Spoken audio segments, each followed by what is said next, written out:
नमस्कार, मैं पत्रकार हनुमान पूनिया और आप देख रहे हैं अपनी न्यूज। राजस्थान में विधानसभा चुनाव प्रचार शुरू हो चुका है। 25 नवंबर को वोटिंग होनी है। ऐसे में हर एक राजनीतिक पार्टी के लोग अपने अपने प्रत्याशी को और हर एक निर्दलीय प्रत्याशी अपनी जीत को सुनिश्चित करने के लिए जनसंपर्क अभियान में जुट चुका है। अपनी न्यूज के माध्यम से हमने भी राजस्थान विधानसभा चुनाव के अंदर भादरा विधानसभा क्षेत्र के कई गांव का दौरा किया है और उन गांव की जो रिपोर्ट है वो हम डेली आपको प्रस्तुत कर रहे हैं। उस गांव के अंदर हम जा रहे हैं, वहां के लोगों से बातचीत कर रहे हैं, धरातल पर क्या कुछ काम हुआ है और क्या कुछ उम्मीद थी, वो सारी चर्चा हम गांव वालों से करते हैं, उनकी राय जान रहे हैं। ऐसे में आज थोड़ा विस्तार से चर्चा करेंगे भादरा विधानसभा क्षेत्र की। यहाँ पर बलवान पूनिया पिछली बार 82,204 वोट लेकर विजेता रहे थे। 23,153 वोट से वो एक भारी भरकम अंतराल से वो जीत उन्होंने हासिल की थी।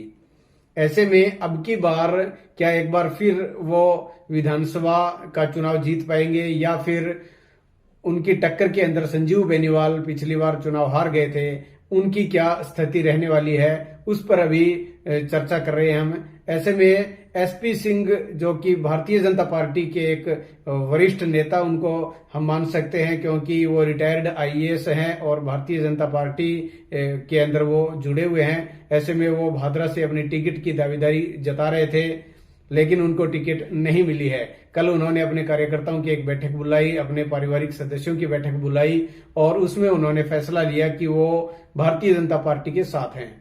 ऐसे में उन्होंने भारतीय जनता पार्टी के साथ का मतलब है संजीव बेनीवाल के साथ अपनी आस्था व्यक्त कर दी है। हालांकि कुछ दिन पहले तक वो उनके कंपटीटर थे, पार्टी में टिकट की दावेदारी वो भी कर रहे थे, लेकिन उन्होंने अपनी तस्वीरें क्लियर कर दी है। दूसरी बात, जो बड़ा दावेदार जो भारतीय जनता पार्टी की टिकट के लिए था वो था जयदीप डूडी।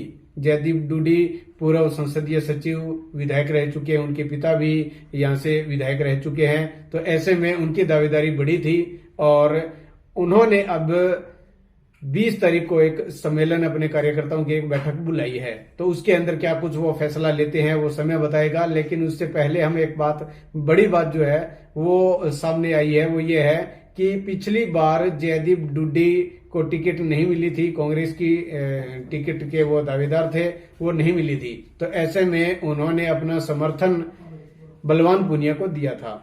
जयदीप डूडी की जगह पर कांग्रेस पार्टी में सुरेश भड़िया को टिकट मिली थी। 37,574 वोट उनको मिले थे और अब की बार सुरेश भड़िया जो है वो चुनाव मैदान में बिल्कुल भी नहीं है। टिकट का पता नहीं किस कैंडिडेट को कांग्रेस पार्टी चुनाव में उतारती है और हो सकता है जो चर्चा ये भी है कि अशोक गहलोत ये चाहते हैं कि या तो कोई कैंडिडेट उतरे ना, और अगर उतरे विधानसभा भादरा क्षेत्र से तो वो कोई डम्मी कैंडिडेट उतरे ताकि उसका सीधा सीधा फायदा बलवान पूनिया को मिल जाए।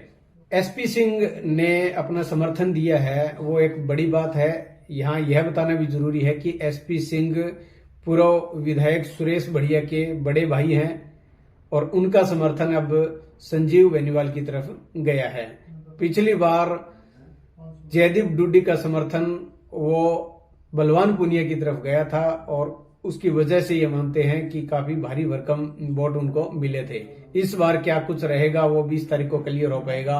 तस्वीरें रोजाना नई बदलेगी, अभी काफी लंबा समय पड़ा है, लेकिन चर्चा का जो विषय है वो यह है कि बलवान पूनिया जो एक तरफ अपना विकास का एजेंडा, एक विकास पुस्तिका उन्होंने लॉन्च की है, उसके आधार पर वो वोट मांग रहे हैं और कह रहे हैं कि उन्होंने विकास किया है।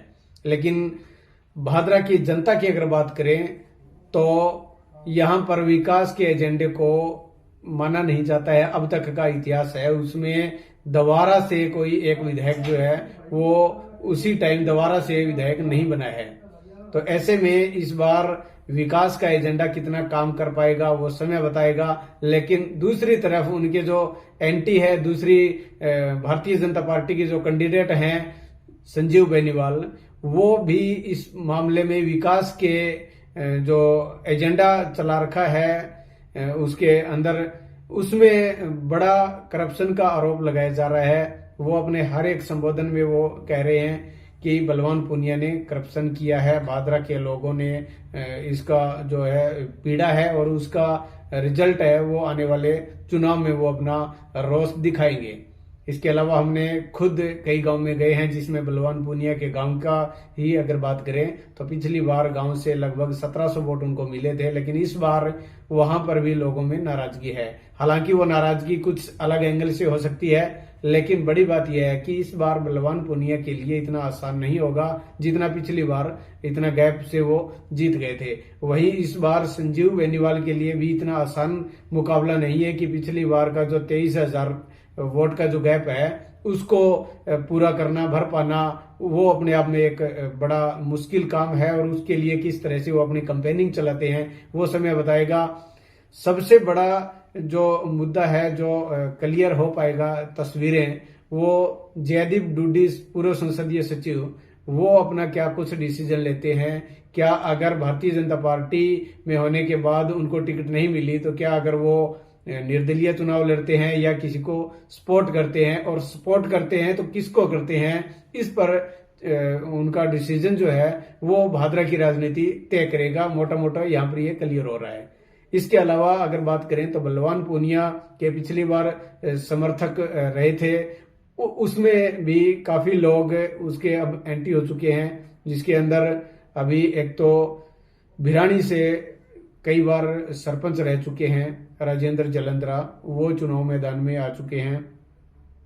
और किसान नेता की एक छवि है बलवान पूनिया की, तो उनकी जगह पर बजरंग सहारण, वो भी चुनाव मैदान में है, उनकी भी छवि है, वो किसान नेता के तौर पे है। अब वो अपनी छवि के आधार पर कितना वोट ले पाते हैं वो वक्त बताएगा। लोगों के बीच में अपनी बात कितनी अच्छे तरीके से रख पाते हैं वो वक्त बताएगा।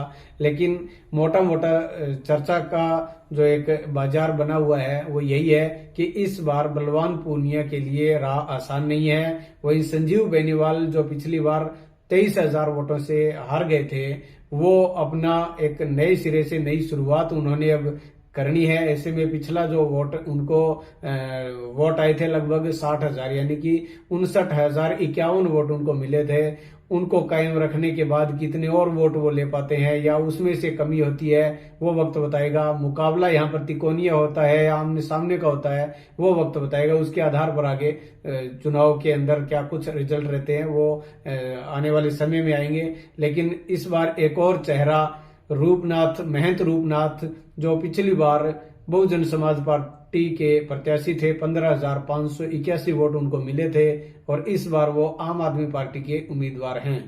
तो ऐसे में आम आदमी पार्टी के समर्थक हैं, उनका कितना समर्थन मिलता है, पिछली बार जो 15,000 वोट उनको आए थे उसमें वो कितना इजाफा कर पाते हैं या फिर उससे कम होता है, ये तस्वीरें क्लियर होगी। इसके अलावा कांग्रेस पार्टी किसको अपना प्रत्याशी बनाते हैं उससे भी ये निर्धारित होगा कि किसकी राह आसान होने वाली है और किसको मुसीबत इस बार हो सकती है। तो ये पूरा हम आपको विस्तार से बताते रहेंगे, गांव के बीच, लोगों के बीच जा जाकर उनकी बातें भी हम आपके सामने रखेंगे।